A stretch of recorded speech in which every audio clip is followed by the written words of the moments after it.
in comparison, if you're Boston, you're kind of you're looking at a It's more, not a good time.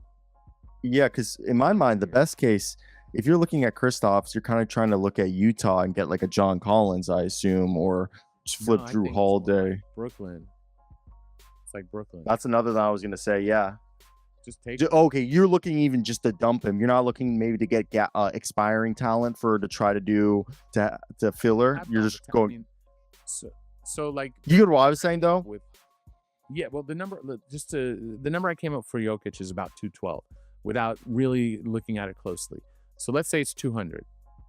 Okay. If you can lock in 200 million, you lock in 200 million this summer. You don't wait another year because you can add another 60, 70, 80 to it. You like get a player option so that you could do it. Yeah, so if we're looking at Boston though, like they have so much money, and if you say this year is like number one, they can't tank. There's too much talent on this roster as is.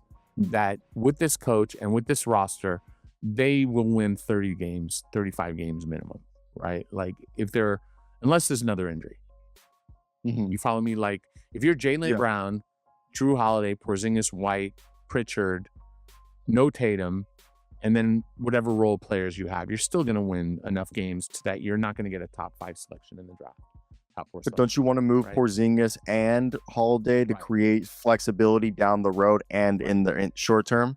Right. So Porzingis is expiring. If you can get out of him without anyone really back, you do that and just get that money off. Maybe, I don't know that the Nets will take on 31 million, and if they do, they're probably going to want something really. They're probably going to want a first, if not more, and because that's such a large number. Because they could do multiple deals with their cap room, and they might be able to get multiple firsts out of multiple trades. So if you're going to dominate their cap room, it's not all of it, but a big chunk of it with 31 million, they're probably going to want something really special out of that, and so that's one issue. Drew Holiday can maybe / probably get traded to a team that views him as an impact player to help them be at a high level. But 32, 35, well, he's 33, well, 32 for 35 almost the next year, and then a player option for 37. It's a lot of money. It's a commitment, 3-year commitment. That's not every team's going to want that. Not every team can even do that. So those are difficult questions. Looking at I know Washington for the Wizards, I think Drew Holiday could be like a dumping, not a dumping, but like a guy that they would want as a guard there. That's too much money, too long. Why would they want Drew Holiday? Like, he doesn't help them win. They don't want to win, not yet. But he doesn't fit their age range, and they already have veterans who can help them in Smart and Middleton. I was thinking of Marcus Smart, then, you know what I mean, creating a 3-team trade where you try to Marcus the expiring contracts was what I was thinking. Yeah, but they'd rather Smart just expire. Like they don't want to take. Well, no, like they'll take on if you're going to give them a ton of stuff. Yeah, like you sweeten, obviously. I'm saying like teams like that. Well, I just said how hard it would be to sweeten for Porzingis as 31 million for 1 year. Even the expiring? Yeah. Like the Pistons were asking teams for like 1 or 2 firsts this summer for their cap room. Wow. And then eventually they settled on whatever they settled. But they were greedy, as they should be. The Nets have a monopoly on cap room. Are they going to be less greedy? No, they should be more greedy because, the Pistons, at least there were other teams that could do stuff. At some point, the Pistons had a monopoly, but the monopoly was on a small amount of space relative to what the Nets have. So, but now with Holiday, you're talking 33, let's call it 33 average, give or take. 3 years of that. So if it's hard to value what a dump for Porzingis would be, if it was a straight dump for Holiday for 33 times 3, what do you need, 3 firsts to take him on? If you're Washington, like you would need a massive haul because that's tying up your cap for a really long time in a player you have no need for whatsoever. So it would have to be a contending team, you're saying, taking on Drew Holiday. A team willing to take that kind of commitment, which is very few that would take on that kind of commitment for an older player who is still very good, but how good is he going to stay at that price? And he's not like a lead scoring option. You don't think a Utah would Holiday be? Is like Utah, like Why? No, like Utah should stay absolutely as far away from as possible from like. Well, if you, I think Utah's still gonna try to not be a playoff team. I think that Okay. their conversations should be moving Markkanen. That they theoretically renegotiated and extended him to turn him into a player that they could trade for value, in theory. Collins is someone they should trade to get value. Sexton, either to keep him or don't. Clarkson, but like who, the way I like to cage it is like who needs to be on this team in 2 years on the Jazz? You could say Keontae George. We don't know yet, but we can argue it. We could say Cody Williams. We don't know that. We could say Taylor Hendrick. We don't know these things yet. Like there's no Collier, same. Like they have good young prospects. None who we could say like you could say, you know, for sure that like if you're the Thunder, Shea needs to be on your team in 2 years. Yeah. You could say for sure that Jalen needs to be on your team and Chet needs to be on your team in 2 years.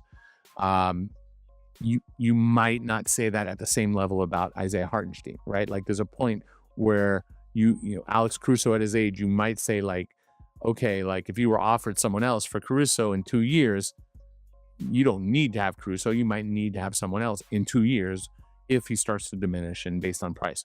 So like when you look at like the Jazz, like they certainly don't need to have Holiday in 2 years, but he would be under contract in 2 years.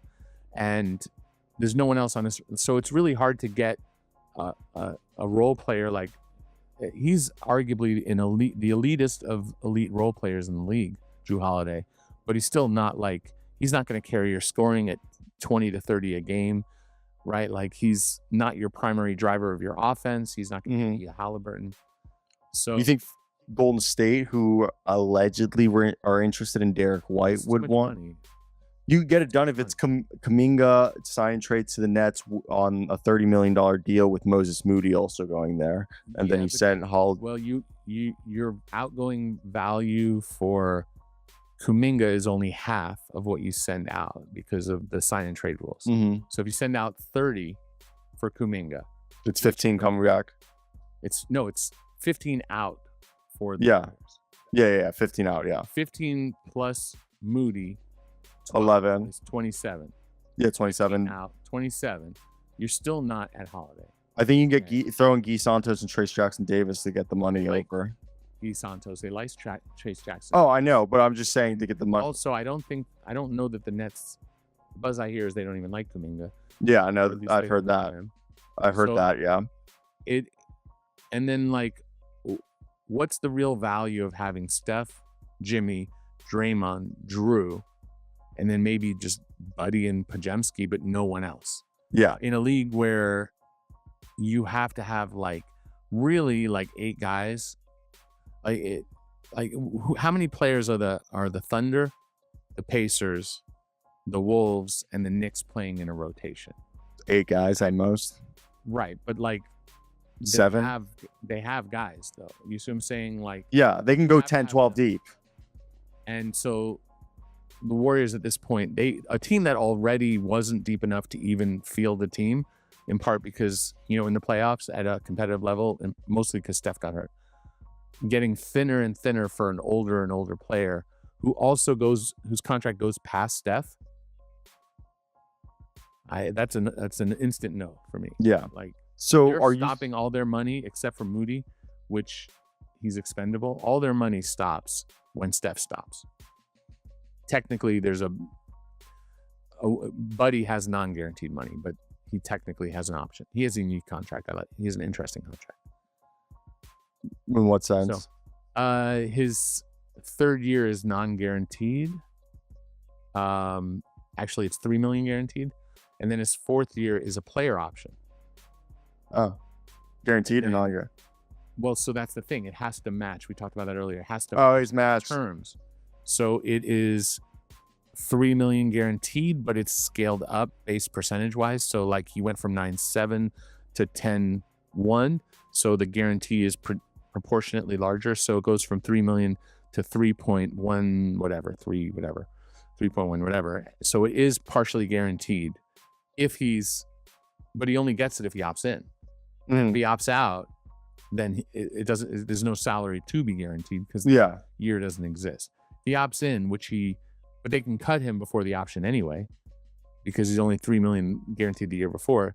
The option may not even matter because he's not under contract to opt in. So it's a very unique, not wholly unique, but right now I think it's the only player option after a non-guarantee Okay. on the books, except for, a similar-ish kind of thing with and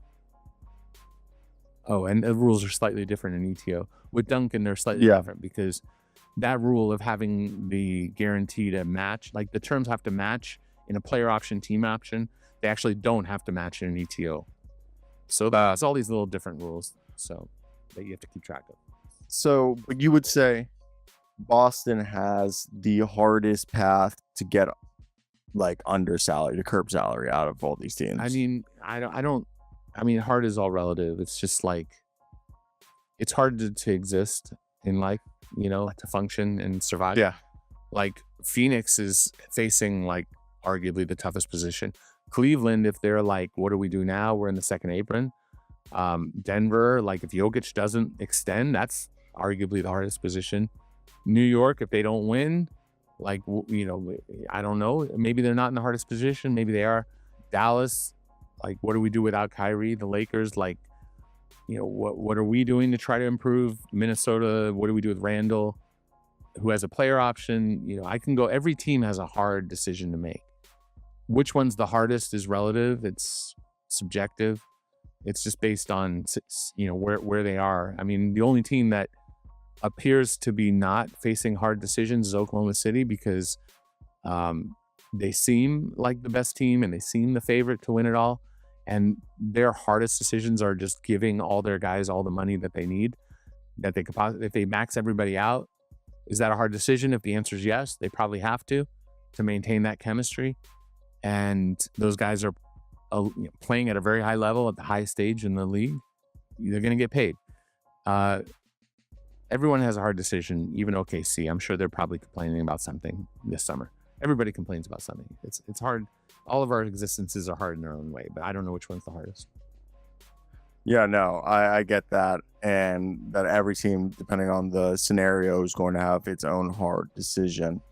But yeah, that's kind of what I had to ask you today, Eric. I do thank you for coming on. Again,